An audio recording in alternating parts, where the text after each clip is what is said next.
All right. We. All right.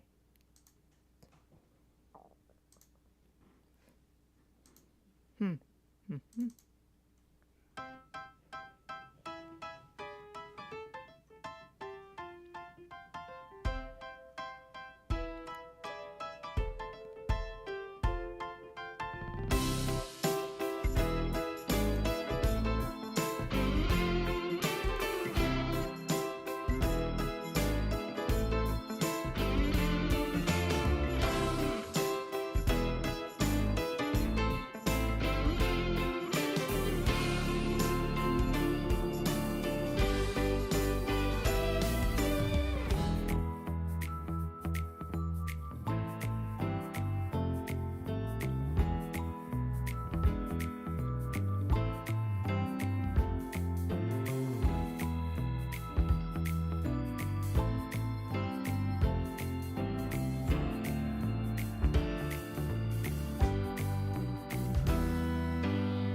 All right, we are live here on Allie J Live. Thank you for joining me. I am Allie J.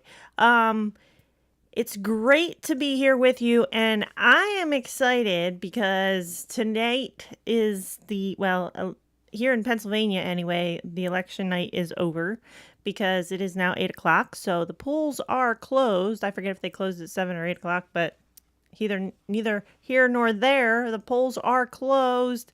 But I just wanted to.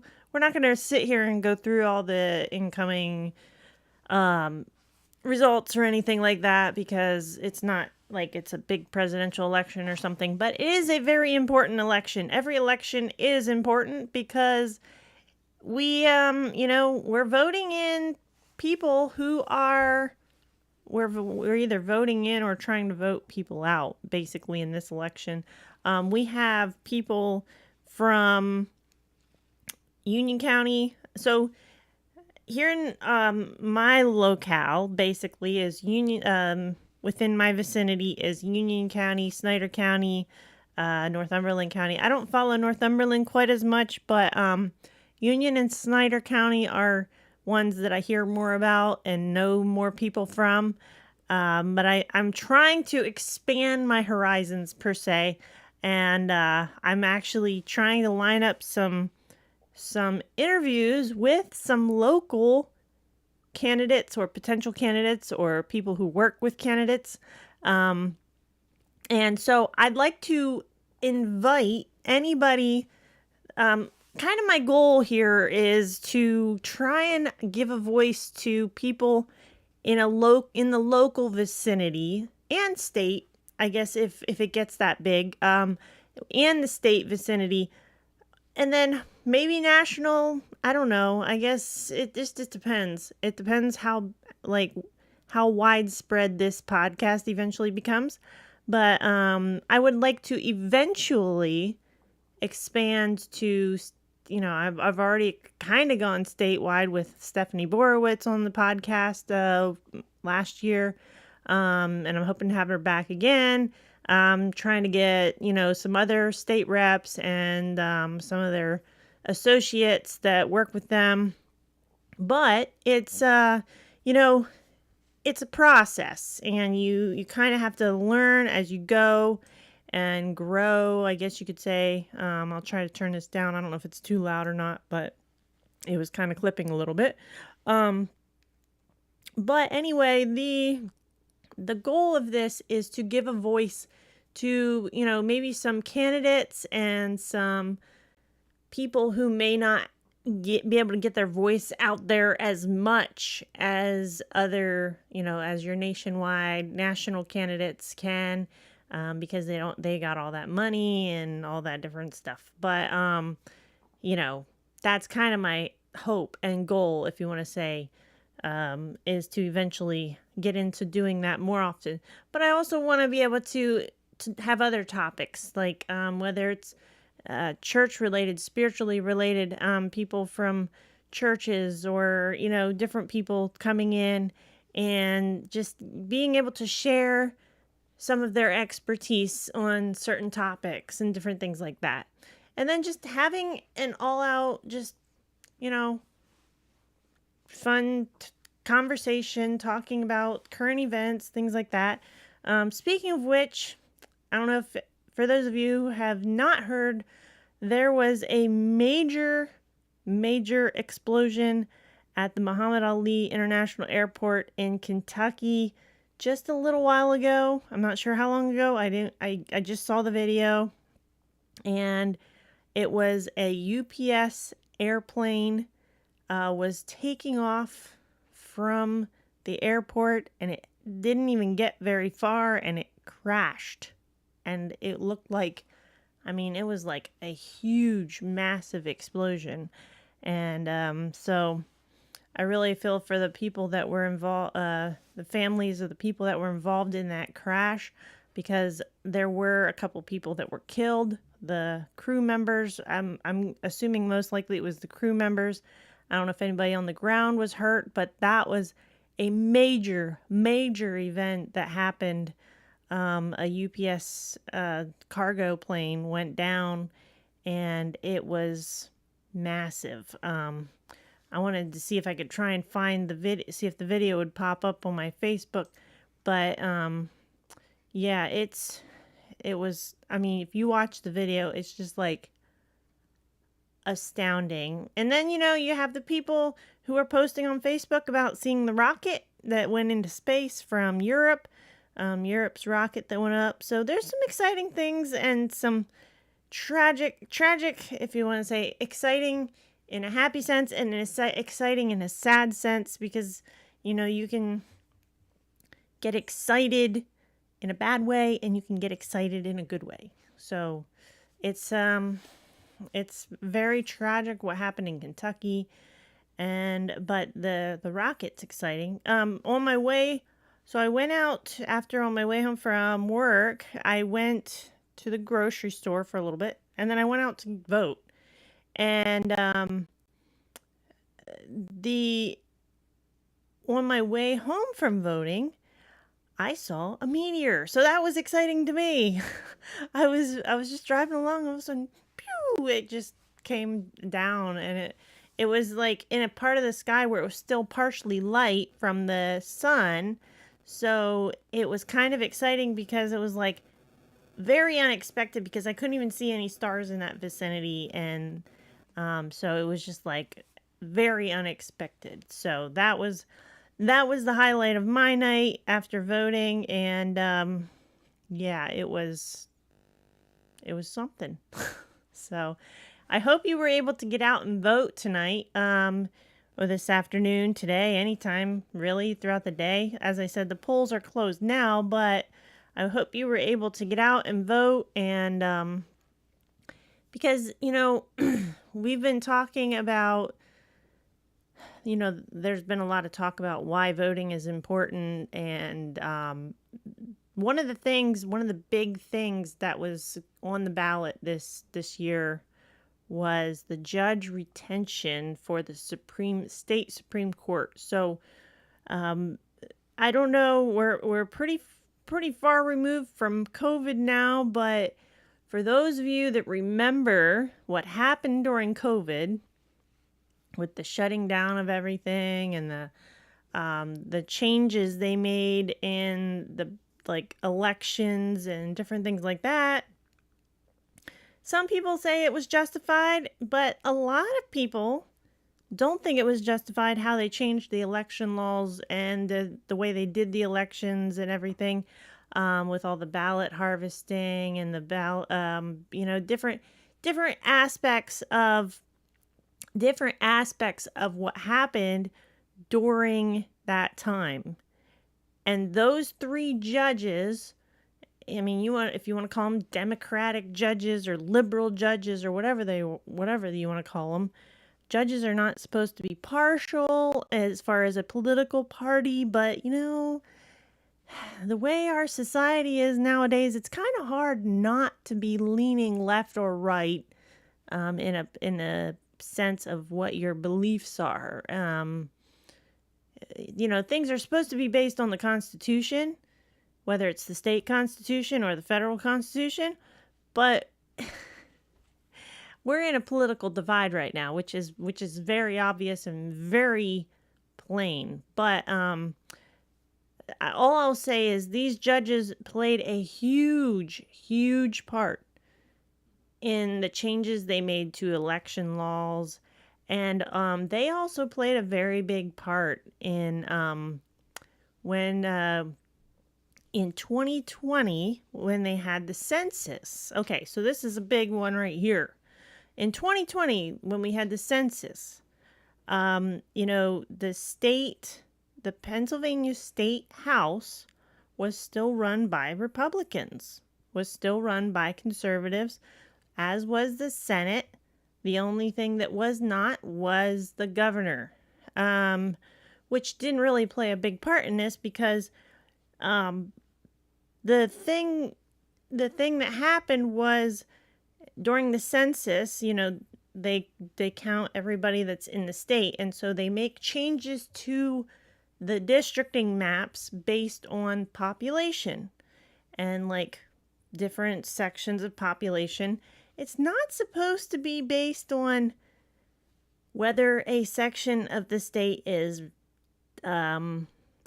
more heavily liberal or heavily conservative. It's supposed to be designed based on the idea of population, sections of populations and things like that. Well, the Republicans had the House of Representatives, so they made up a new districting map because they had that right to do that. Well, some people just want to have their own way and they don't want to play fair. So there were some Democrats who complained about this, and they took it to court. They took it to court and claimed it was gerrymandering and claimed that it was unfair, that they were I forget exactly. It's been so long now, but they made claims that they were basing it off of different things like race, ethnicity, all these different things, and they were basically segregating different parts of the state to certain districts and whatnot. And I don't know all the ins and outs of it, but they took it to the state supreme. They took it all the way to the state Supreme Court, and the state Supreme Court overruled the districting map, claiming that it was unfair based on these ideas that were claimed, even though they had every right to do so. And it just so happened that they decided to take a map that was drawn by a Democrat and use that in place of the Republican map, which then essentially became law unfairly, because even though it was not, so we the people vote our representatives and senators in, so theoretically they are there to represent us, and we the people, of the state of Pennsylvania have the right to have them do what they are there to do. And that was part of their job, was to draw the redistricting lines based on the 2020 census. Well, it's hard.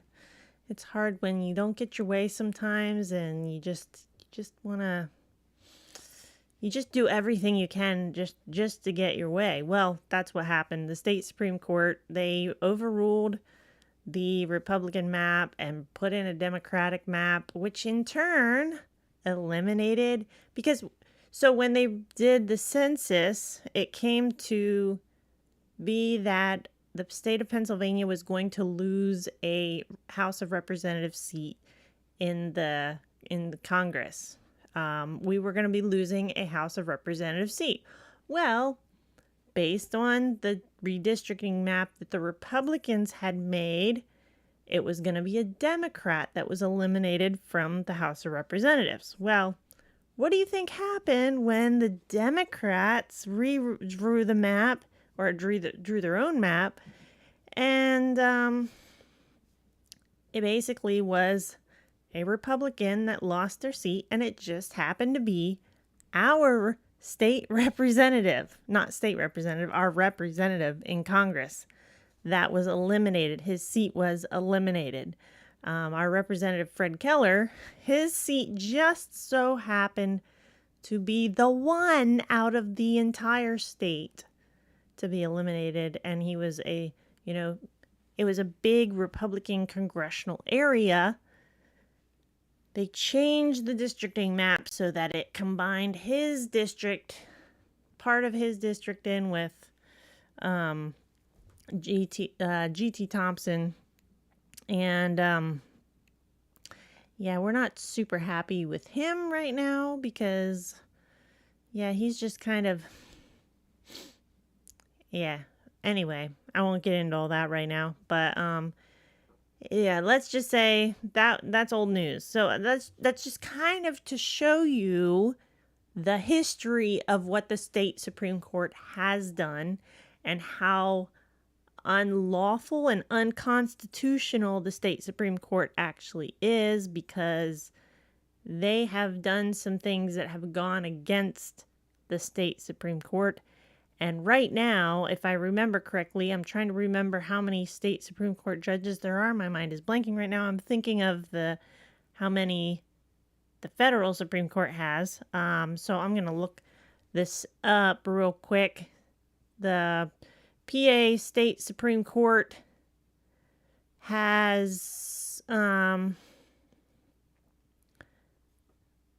let's see, how many state Supreme Court justices do we have? We have 1, 2, 3, 4, 5, 6, 7. We have 7 justices. And I believe the federal Supreme Court has 9. So, I believe it's 9. So that just goes to show you, I mean, I'm pretty sure it's 5-2 right now, as far as liberal versus conservative. And so that's why we are working very hard. These judges have 10-year terms. 10 years. Think of that.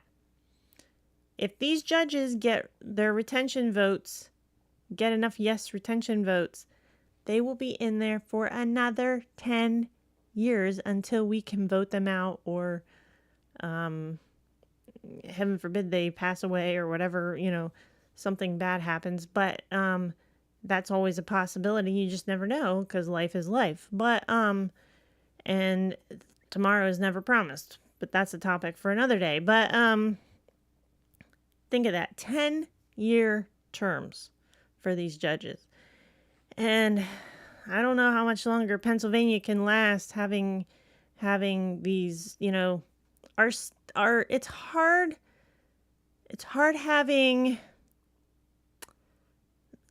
hard having a state that is now, at a stalemate when it comes to creating laws because, for one, we have a Democratic House, but we still have a Republican Senate. So it makes it hard for anything to get done, and we're still at a budget impasse. And I mean, we're at a budget impasse in the federal as well. There's just a lot going on right now. A lot going on. And I know there's also a lot of falsehoods being spread around, things that aren't necessarily true. I don't know all the ins and outs of the whole SNAP benefits thing, but supposedly I've been hearing different varying reports about that Donald Trump is using tariff funds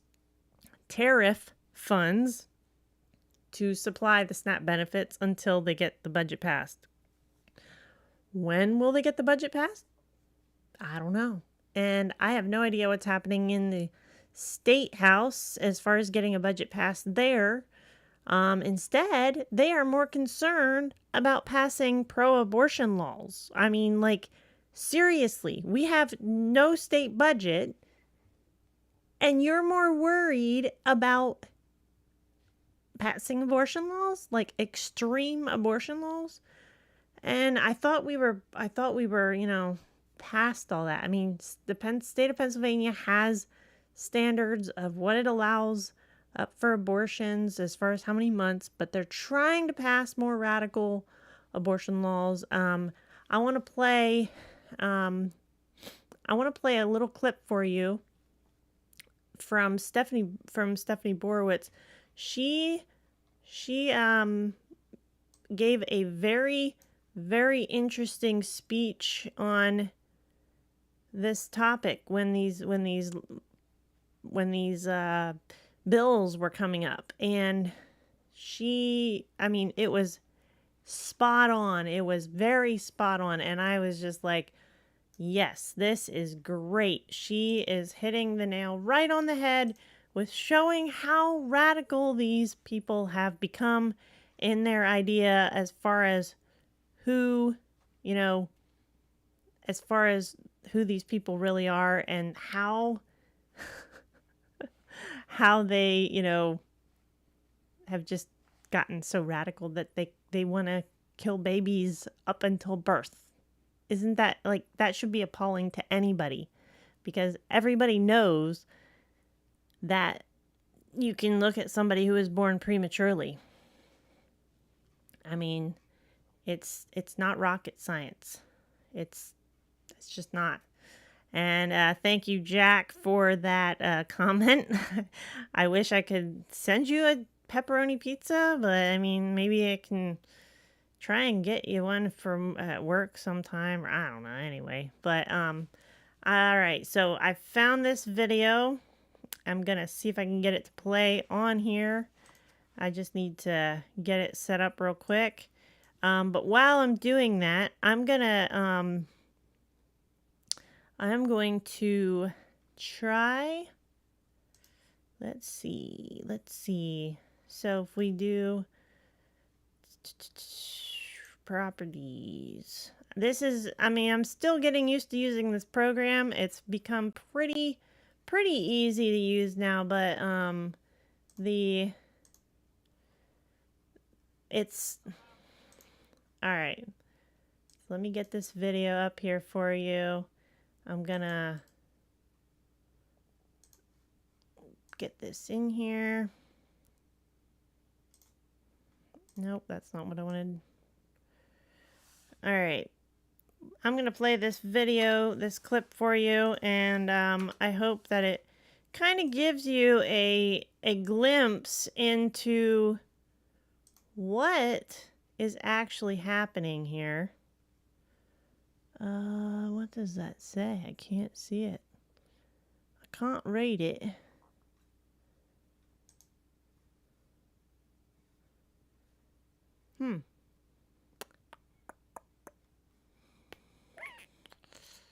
Well, I don't know if this is gonna work or not. Let me see. Maybe they don't let you use Can't see what that says.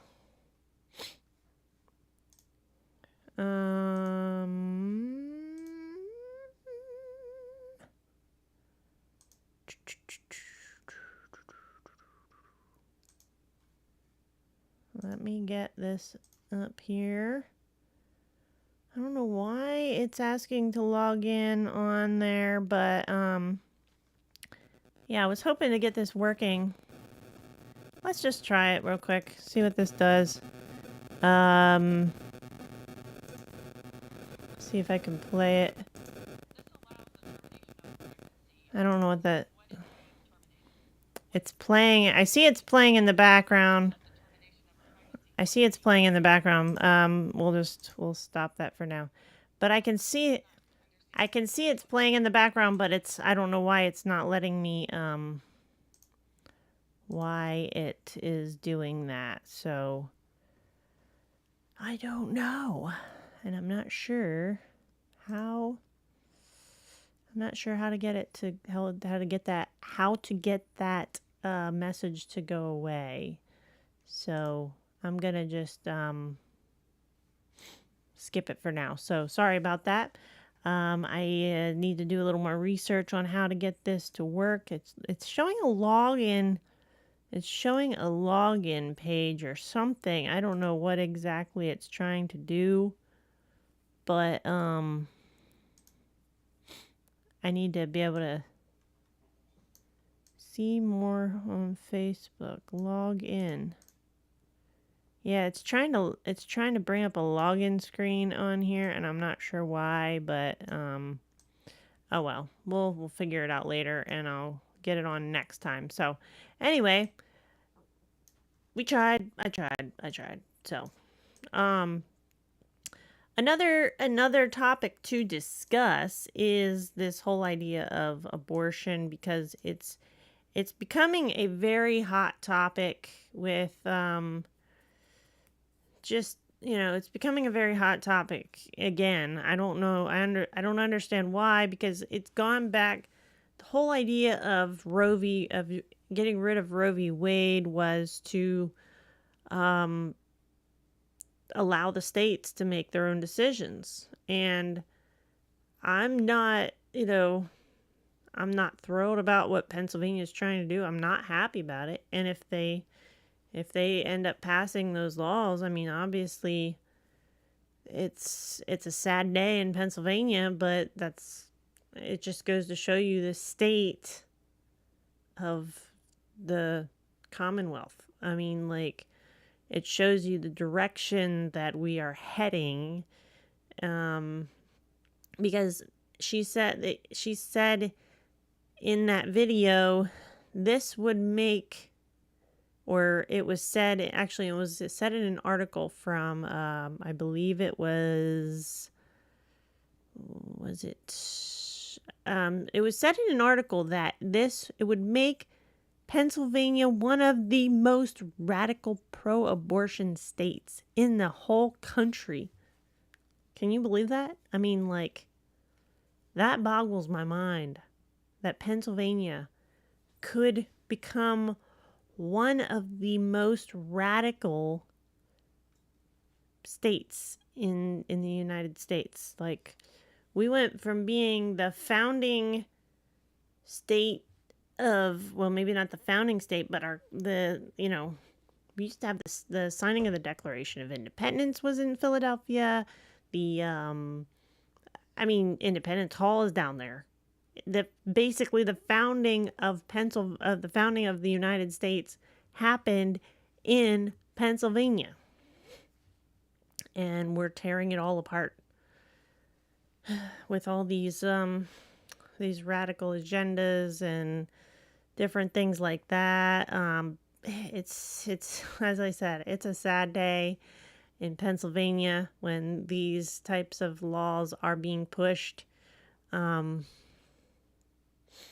So, yeah, things are going to happen the way they're going to happen, and it's sad to say, but we can make a difference. We can be a voice. I've talked about the possibility of trying to run for something in the future. I don't know yet what that will be, what that would look like. Right now, I'm just, trying to get my own life, if you want to say, on, uh, following the path that the Lord has for me right now. And yeah, so right now that's kind of where I'm at.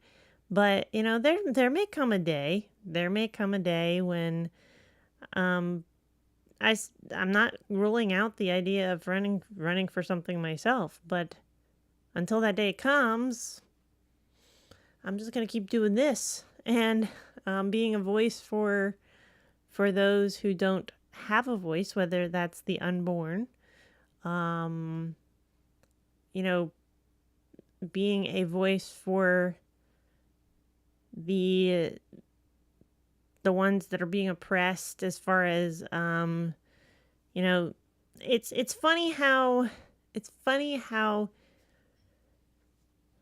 somebody said it a long time ago. I remember a long time ago somebody made the comment, it's always um the ones that yell the loudest. I'm trying to remember exactly how it was worded. The ones who yell the loudest are usually the ones who get their way. And I think it's time for us as conservatives, whether it's Christians or if you're not a Christian and you're still a conservative, whether you hold not strict, but higher moral standards when it comes to uh, whether it comes to marriage, whether it comes to abortion, whether it comes to just schools. I mean, like we have a lot of school board in our area, school board people up for election, and I had the opportunity of meeting Elizabeth Canfield, who was running for Snyder County for Midwest School Board. I know one of the guys that got elected for Mifflinburg School Board back in what was it, 2 or 3 years ago now? I forget how many years ago that was already. Um, I knew him from my friends, my guitar player from my band, his church, and he won his election, and as well as one or two others in Mifflinburg. School boards are important because what happens in the schools determines what happens in our future with the upbringing of our children, because it has to do with what these kids are being taught, whether they're actually being taught things that matter, whether they're actually being taught properly, um, instead of just pushing an agenda to, in a sense, pushing propaganda, pushing different things like that. And we need school to go back to being school, where they learn economics, where they learn history, where they learn just, your basic math, your basic English. You have kids that can't write cursive. They don't even know how to read cursive. Some don't know how to read cursive. And it's like, we need to get back to the basics here. I understand we have technology, but technology is starting to kind of go in a rough direction, per se. We have a lot of, look at the AI. I mean, Facebook is a prime example. I mean, I'm sure it's on TikTok and Instagram, but I primarily am on Facebook, and I have seen so many AI videos. And the scary part of it is there are people who don't even know the difference. I can tell the difference between an AI video and and a real one for the most part. Because AI video, I'm a very analytical person. My own boyfriend will tell you that, and some of my friends will tell you I'm a very analytical person. I analyze things, and so I'm able to pick out the little details and the little nuances that are not real. Um, And with these AI videos that are going through, it's becoming very dangerous because I wish I could show you the clip, but I haven't gotten it working yet. But the clip of the clip of you're using the likeness of people like Bob Barker, Mr. Rogers. Thankfully I haven't seen any more Mr. Rogers lately, and there are even some of these old time wrestlers. And but the one I saw was Martin Luther King Jr. He was standing in a grocery store. Maybe you saw this, maybe you haven't, but he was standing in the grocery store and he was standing at a self checkout. It looked exactly like him. I mean, it looked, you would have thought it was him if you knew, like, if you didn't know your history. But anyway, he's standing there at the self checkout and he picks up his groceries without paying for them. And he says, "I have a dream that one day these groceries will be free. That day is today." And he turns around and walks out of the grocery store. I thought it was hilarious. I thought it was pretty funny. I know a number of people that have watched it thought it was pretty funny, but it's also just kind of scary because it's like, think of it. Who else will they mimic? Who else will they copy? Who else will they deep fake? It could be anybody. It could be you. It could be, I don't know. It could just be, you never know who it could be next. I didn't really like the Mr. Rogers one because Mr. Rogers, Mr. Rogers he held very high moral standards. And so to use his likeness in the way they have been using him it kind of upset me a bit. And I was kind of like, I don't know about this. This is kind of a little disturbing, but it is what it is. And people are going to do what they want to do. So I don't know. It's kind of scary to think about, but I don't know. I just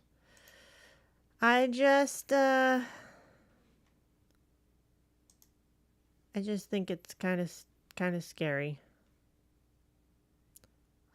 Stop. All right, let's see if this works. Nope, that did not work. I was trying to get that video up to play of Stephanie Borowitz, and that's still not working. And so I'm just gonna, I'll have to figure this out later, and hopefully next time I can get it up to where I can play videos, play some clips for you. But yeah, all I'm trying to say is that we have an important election this year with these judges, because it could make a huge difference in the future. I mean, think of it, 10 years is a long time. I mean, I think of how old I am now and how old I'll be in 10 years, and it's like, wow. Yeah, 10 years. It seems like 10 years can go by really fast, but it doesn't really, I mean, it's a long time, and a lot can happen in 10 years.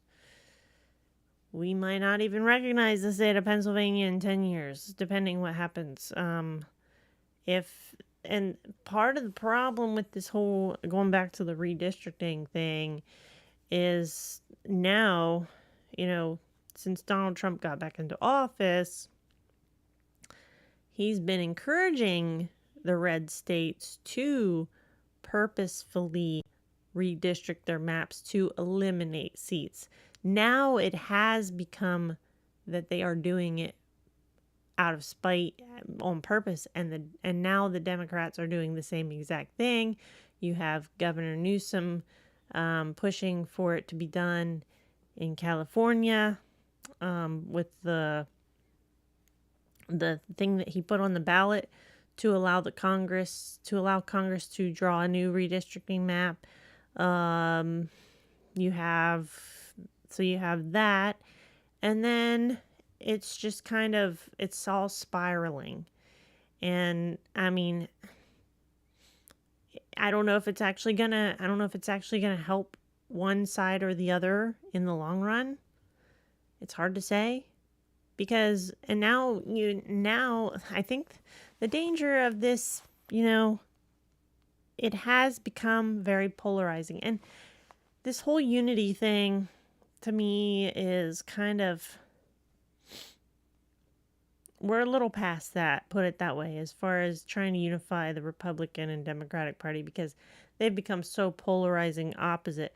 Republicans are trying to hold to the standards that they've been trying to hold to for how many years. I mean, they've given in certain areas, but the Democrats have become so. And I mean, I know there are some people that would say, well, both sides have become very radical, very liberal, very whatever. But in the long run, if you look at it, the Republicans have tried to hold on to a standard over the years. And have they fallen a bit? Yeah, they have. That's why I don't agree with everything that they do. I don't agree with everything Trump says or does. But I think he's doing a great job as the president. And who cares about the ballroom? Every president has done. That's another thing I wanted to bring up. Every president has done something to the White House. Now, granted, I'm not sure if Biden did. I think Biden did some redecorating and things like that. But as far as building on something to the White House or redesigning the White House, I read a post on Facebook the other day. It said, it's nice that they're going to build a ballroom because there was no room to have big gatherings. And so they would do these big gatherings outside, and they said about all the money, the millions of dollars they would spend to have like tents and, generators and all these different things. But if they have a fixed building, it might be a bit cheaper than having to set up all this stuff and have all these people working to set up all this stuff and everything that goes into these gatherings they would have. That's one fair point. And the other fair point is Donald Trump's paying for it himself. Unlike Barack Obama, who, people don't remember this. They might not remember this, but Barack Obama actually built a basketball court. It was a 4-year project.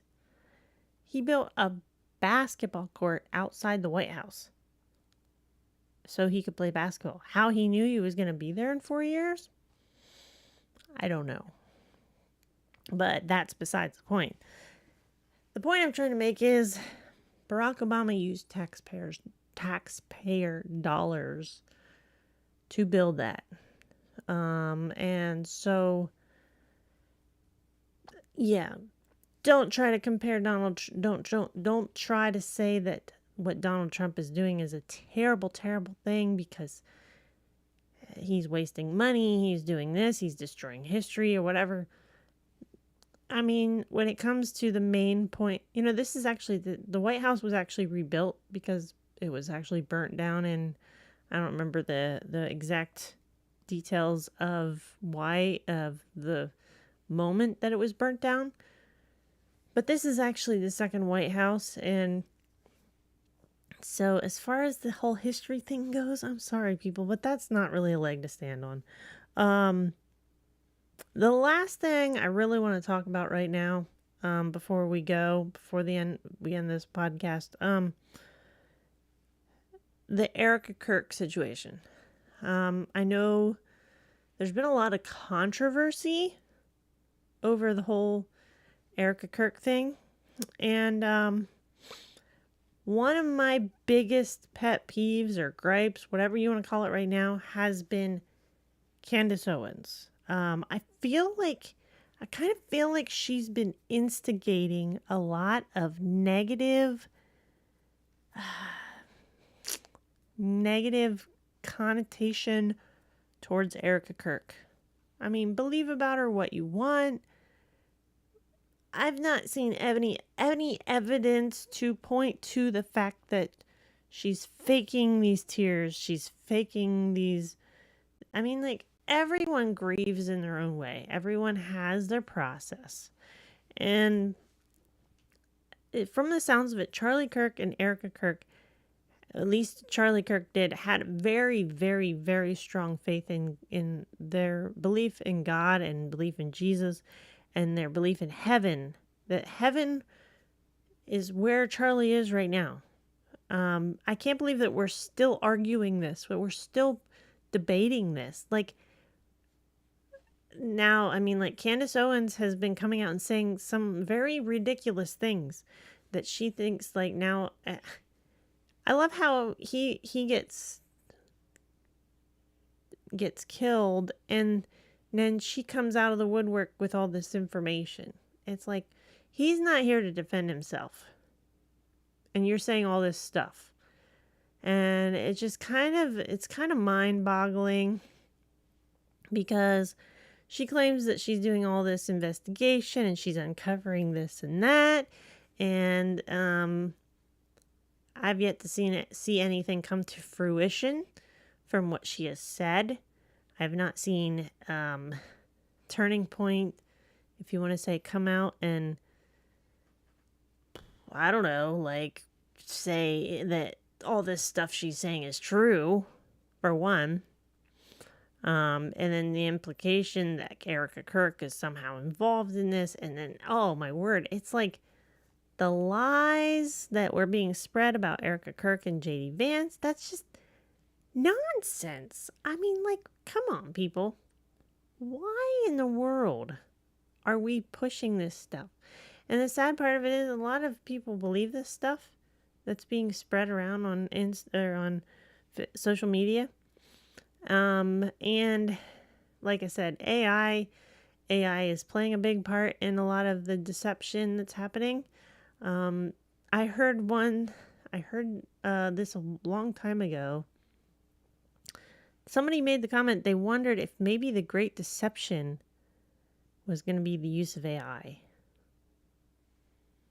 I mean, the great deception that the Bible refers to, and the great falling away is going to happen.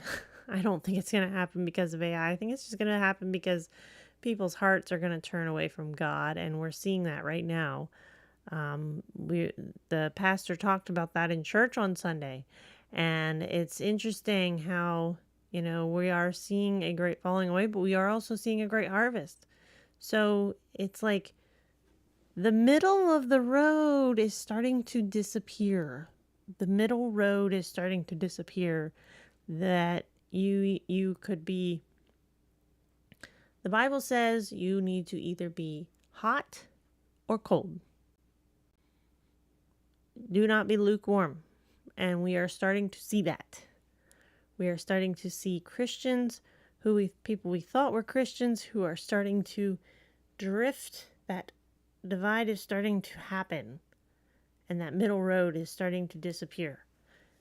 You have people that are trying to hold on to it, but every time they speak, like, I've said this to a few people.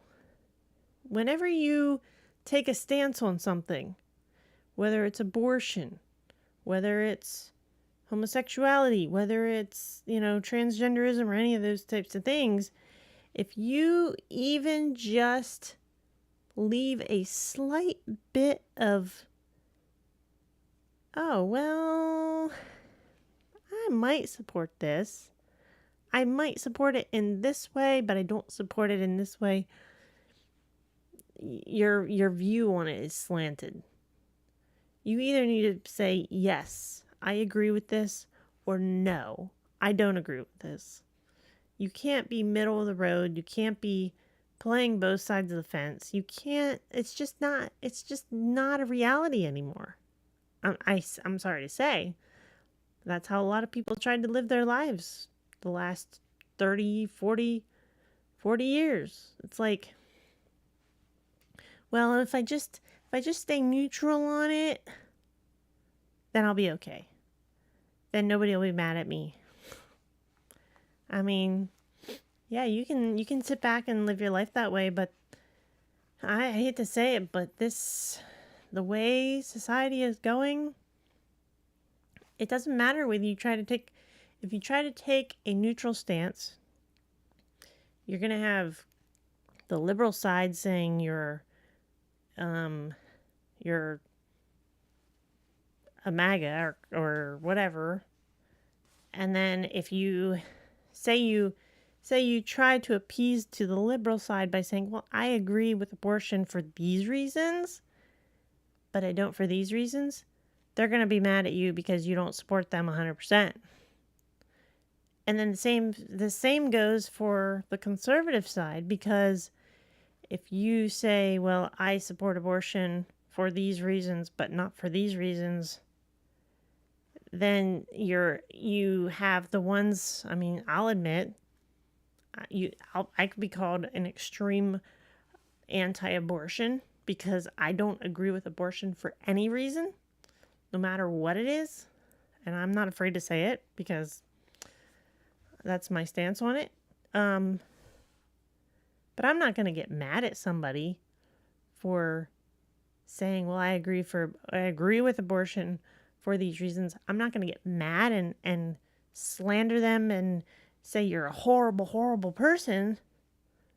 But I am going to stand up for my beliefs and my moral standards.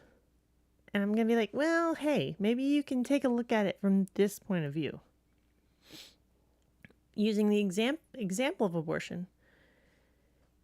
If I had been born now, most people would say, oh, well, she's got all these problems. She's going to have a horrible life. She's going to have so many hardships. She's going to have this or that. You don't know what's going to happen. She might not even live very long. So why even take the chance? I mean, that's reality. That is reality right now. We have people that think that way. So it's like, I'm very thankful that I've said this before, and I'll say it again. I'm very thankful for a family that believed, that was very, very, they believed in the right to life, no matter what happened. If it had come to it, which it didn't, because I'm here right now. So for someone to say to me, well, I think for these reasons, like, we don't want them to live a hard life. We don't want them to have to go through things. We don't want them to, all these different reasonings. It's like, I'm sorry, but you're going to have to do better at convincing me, because nothing is going to change my mind on that aspect. But that's just one example of how it's hard to have a middle of the road stance in the society that we live in now. You've either got to it is a spiritual battle, is what it is. It's a spiritual battle. You either got to pick one side or pick the other. It's plain and simple. But you still have people out there who are trying and trying and trying. But people probably say, "Oh, you're just dividing. You're just being more divisive." No, I'm not being divisive. I'm just trying to hold to a moral standard. And if people don't agree with me on that, I mean, look what happened to Charlie Kirk. He tried to take a stance on certain issues, but he went out and he tried to talk to people and ask questions and actually have conversations and try to reason with people. And they killed him for it. I know there's a lot of people who have been talking about that and using that line like they killed him for it. But it's true. When you have one side who does not want to, they know that they can't argue their point because they have become so radical. They can't argue their point anymore, so they have to become violent. And that is what we saw in the world wars. We saw it with the Nazis. We saw it, like, we just got to get rid of our competition. I mean, you see it in China. You see it in other communistic countries, and it's a reality, people. I mean, it's a reality. That's all I'm gonna say. We just have to learn how to navigate it, and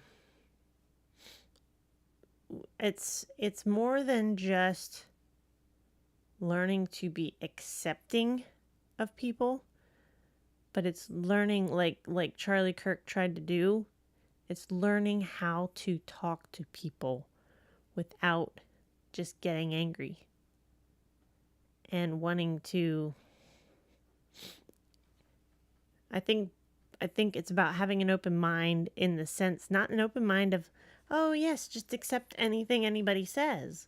It's a fact of having an open mind to, hey, let's talk about this.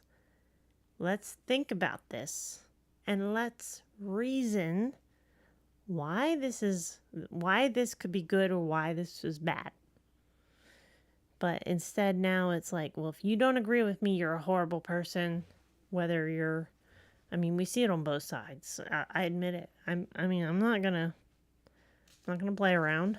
It does happen on both sides.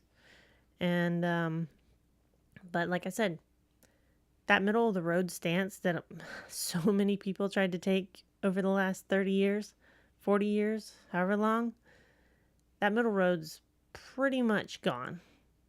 And if you try to hold that middle of the road stance, you're not going to get too far anymore, because people are more well informed. People have more access to news, or people have more access to voicing their opinions. And it's just the reality of it. It's not about trying to be divisive. It's not like Donald Trump. Donald Trump is not trying to be divisive and divide people. That was exactly what Barack Obama did. And you could say, oh, you're blame shifting. Barack Obama, he pushed the race, if you want to say the ethnic divide, by, it's interesting how we should segregate in order to make things better, but isn't that what they tried to do? Isn't that what we were fighting against, supposedly, with the Civil War, and then with the civil rights movements like Martin Luther King Jr., segregation. We were trying to get rid of segregation, but now it's like, now we have more segregation. I digress. I could go on and on about all this stuff, but yes. Anyway, so to finish this out, bottom line is, voting is important, and these elections that happened today are very important, and I guess we'll just have to see the outcome. So yeah, thanks for joining me. I'm Allie J, and yeah, if you know some people who are running for political office, I don't care whether they're Democrat or Republican. I'm willing to have a debate. I'm willing to have an open discussion. But I'm not just going to have anybody on here to just get on and rant and debate, like have a divisive debate, basically. You know what I mean? Like, I'm willing to debate people who, who are going to have a civil debate. Maybe we'll do that sometime. Just have a episode where maybe we'll get a couple people on here and have a group discussion. So I hope y'all have a great night, and thank you so much for joining me. I'm Allie J, and yeah, happy election day, and we'll see what the results bring in. And I'll see you next time right here. I'm Allie J. Have a good night.